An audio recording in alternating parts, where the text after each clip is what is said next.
crisis every day. Crucially, China's backing the sanctions, which will cut North Korea's single largest export, coal, by 62%, worth around $700 million a year. China is their biggest customer.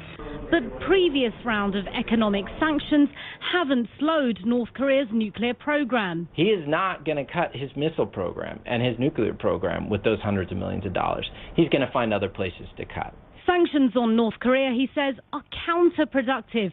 Although six-party talks have been tried and failed over the years to stop proliferation, it's direct talks with the North Korean leader himself that could make the difference. We don't even know Kim Jong-un. We haven't had high-level diplomatic contact. No head of state has sat in a room with Kim Jong-un.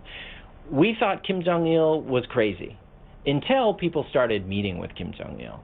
When high-level people, including the American Secretary of State, sat down with Kim Jong-il, they were shocked because they discovered the guy was not nuts.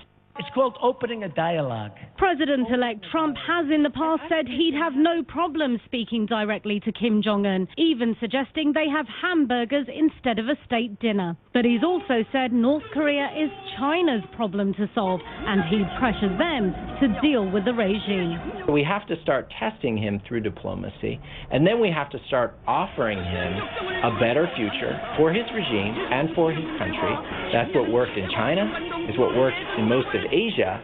With growing protests here in South Korea calling for President Park to go, we could soon see two new presidents in Seoul and Washington, with all eyes on their policy towards North Korea. Simon Morsin, CNN, Seoul, South Korea. As you heard, those sanctions are expected to cut North Korea's exports of coal, but there's another measure that caught our eye, a ban on the export of monuments. It turns out North Korea is known to have a thriving industry carving propaganda statues. Now, according to the U.S. ambassador to the UN, the president of Zimbabwe, Robert Mugabe, paid $5 million for two statues. The ambassador says North Korea has earned tens of millions of dollars from similar orders. Now, Thailand's crown prince has returned to Bangkok and is expected to formally assume the throne.